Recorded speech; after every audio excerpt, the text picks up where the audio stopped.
អង្គភាពចំនួន4នៅខេត្តបាត់ដំបងទទួលបានពានរង្វាន់ជ័យលាភីជាអង្គភាពផ្ដល់សេវាសាធារណគំរូឆ្នាំ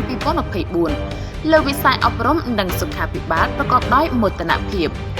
អង្គភាពចំនួន4នៅខេត្តបាត់ដំបងគឺវិទ្យាល័យបច្ចិន្តាសាលាមត្តេយ្យសិក្សាធនធានក្រុងបាត់ដំបងសាលាមត្តេយ្យសិក្សាធនធានប្រេតនរិននិងមន្ទីរពេទ្យបង្អែកសំពៅលួនទទួលបានពានរង្វាន់ជ័យលាភីជាអង្គភាពផ្ដល់សេវាសាធារណគំរូឆ្នាំ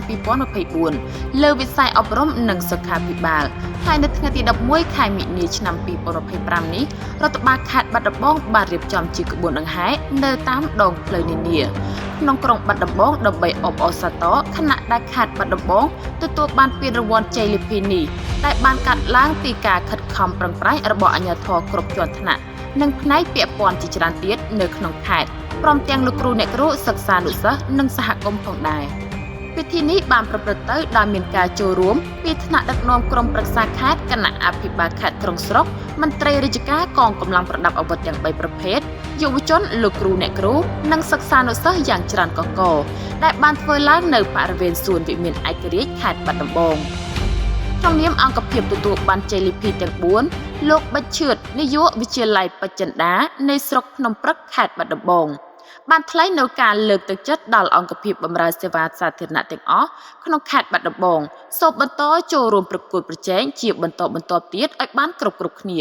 ដើម្បីឆ្លុះបញ្ចាំងឲ្យឃើញពីឧត្តមមានវត្តនិងនវានុវត្តនៅក្នុងការគ្រប់គ្រងផ្ដល់សេវាសាធារណៈជូនប្រជាពលរដ្ឋពិសេសការកែប្រែផ្លាស់ប្ដូរចំណុចខ្វះខាតរបស់អង្គភាពឲ្យបានល្អប្រសើរអភិបាលខេត្តបាត់ដំបងបានបញ្ជាក់ថាពានរង្វាន់ជ័យលាភីអង្គភាពផ្ដល់សេវាសាធារណគំរូឆ្នាំ2024លើវិស័យអប់រំនិងសុខាភិបាលដែលខេត្តបាត់ដំបងទទួលបាននិងធ្វើការរៀបចំក្បួនដង្ហែពានរង្វាន់នាពេលនេះគឺដើម្បីធ្វើការអបអរសាទរប្រកបដោយភាពសប្បាយរីករាយនិងមានមោទនភាពបំផុតព្រមទាំងដើម្បីធ្វើការបញ្ញត្តិស្មារតីទៅដល់សាលារៀនក៏ដូចជាមណ្ឌលសុខភាពមន្ទីរពេទ្យបង្អែកដទៃទៀតដែលមិនទាន់បានជាប់ចំណាត់ថ្នាក់ឲ្យខិតខំក្នុងការប្រកួតប្រជែងនិងពង្រឹងការបម្រើសេវាសាធារណៈជូនប្រជាពលរដ្ឋឲ្យកាន់តែល្អប្រសើរថែមទៀតក្នុងឱកាសនោះដែរលោកបានក្រើនរំលឹកដល់លោកគ្រូអ្នកគ្រូឲ្យចូលរួមអប់រំណែនាំដល់សិក្សានុសិស្សត្រូវជៀសវាងឲ្យឆ្ងាយពីគ្រឿងញៀនហើយមន្ត្រីរាជការនិងកងកម្លាំងប្រដាប់អាវុធទាំងអស់មិនត្រូវមានការពាក់ព័ន្ធនឹងគ្រឿងញៀននោះទេសូមបញ្ជាក់ថាសម្រាប់ខេត្តបាត់ដំបងមានអង្គភាពចំនួន4ទទួលបានពានរង្វាន់ជ័យលាភីអង្គភាពផ្ដល់សេវាសាធារណគំរូឆ្នាំ